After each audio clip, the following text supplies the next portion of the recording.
ಇದ್ಯಾವುದು ಹೊಸ ಫೈಲ್? ಸೂರ್ಯನ ಅಕೌಂಟ್ಸ್ ನೋಡ್ಬೇಕಲ್ವಾ? ಅಂದ್ರೆ ಸೂರ್ಯ ಉತ್ಪನ್ನಗಳ ಲೆಕ್ಕಾಚಾರ, ನಮ್ ಕಂಪನಿ ಲೆಕ್ಕಾಚಾರ. ಸರಿ ಸರಿ ನೋಡು.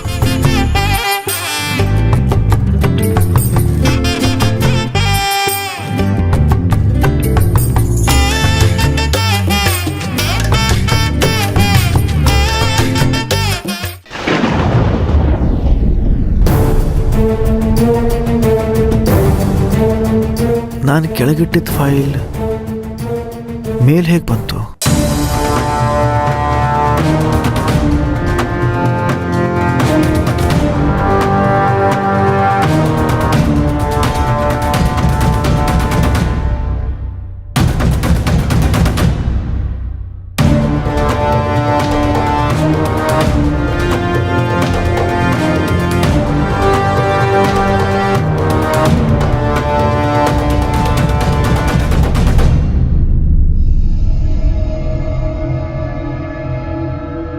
ಸುಬ್ಬಿ, ನೀನು ಈ ಫೈಲ್ ತೆಗೆದ್ಬಿಟ್ಟು ನೋಡ್ದ?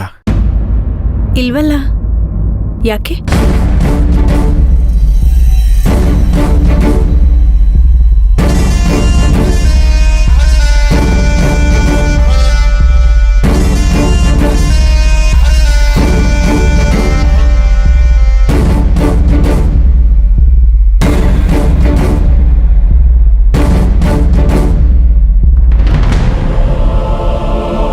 ಏನಾಯ್ತು?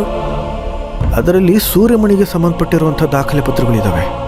ಆದರೆ ಅವುಗಳಲ್ಲಿ ಮುಖ್ಯವಾದ 2 ಪತ್ರ ಕಾಣಿಸ್ತಾನೆ ಇಲ್ಲ ಸುಬ್ಬಿ.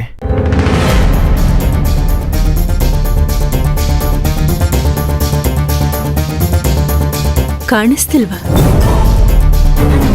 ನಾನು ನೋಡಿಲ್ಲ ಸೂರ್ಯ. ಕೃಷ್ಣ, ನಿನ್ಗೂ ಈ ತರ ವೀಕ್ನೆಸ್ ಏನಾದ್ರೂ ಇದ್ಯಾ? ಇಲ್ಲ ಅಮ್ಮವ್ರೆ. ಸರಿ, ಜೋಪಾನವಾಗಿಟ್ಕೋ. ಸುಬ್ಬಿ, ಬಂದೆ. ಹುಷಾರು ಹುಷಾರು. ನಾವು ದೇವಸ್ಥಾನಕ್ಕೆ ಹೋಗೋ ದಿನ ಬೀರು ಬೀಗದ ಕೈನ ಕೃಷ್ಣನ್ ಕೈಲಿ ಕೊಟ್ಟಿದ್ದೆ. ಆದ್ರೆ ಕೃಷ್ಣ ಆ ಬೀಗದ ಕೈನ ಮತ್ತೆ ಭೂಮಿ ಕೈಲಿ ಕೊಟ್ಟಿದ್ದ. ಅದು ಬಿಟ್ರೆ ಬೇರೆ ಯಾರು ನಮ್ ರೂಮ್ ಒಳಗ್ ಬಂದಿಲ್ಲ. ಸುಬ್ಬಿ, ಅದರಲ್ಲಿರೋದು ತುಂಬಾ ಗೌಪ್ಯವಾದ ವಿಚಾರ. ಇನ್ಮೇಲಾದ್ರೂ ಹುಷಾರಾಗಿರೋಣ. ಕೃಷ್ಣನ್ನ ಕರೆಸಿ ವಿಚಾರಿಸೋದಾ? ತಪ್ಪಾಗತ್ತೆ. ಬೇಡ ಸುಬ್ಬಿ, ನಿನ್ನ ಉದ್ದೇಶ ಸರಿನೇ ಇರಬಹುದು. ಆದರೆ ಅದು ಅವರಿಗೆ ನಾವು ಅವ್ರ ಮೇಲೆ ಅನುಮಾನ ಪಡ್ತಿದ್ದೇವೇನೋ ಅಂತ ಅನಿಸ್ಬಿಡುತ್ತೆ. ನೋಡು ಸುಬ್ಬಿ, ನಾವು ಅವರನ್ನು ನಮ್ಮ ಮನೆ ಮಕ್ಕಳ ಥರ ನೋಡ್ತಾ ಇದ್ದೀವಿ. ಈಗ ಅವರನ್ನು ಕರೆಸಿ ವಿಚಾರಿಸಿದ್ರೆ ಅವ್ರಿಗೆ ಮುಜುಗರ ಆಗತ್ತೆ.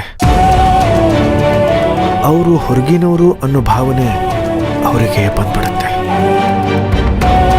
ಈ ವಿಚಾರದಲ್ಲಿ ಭೂಮಿ ಆಗಲಿ ಕೃಷ್ಣ ಆಗಲಿ ಅಮಾಯಕರು.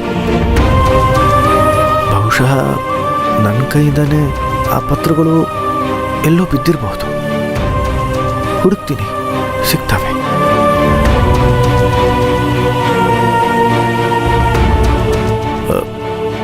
ಮುಂದುವರ್ಸು.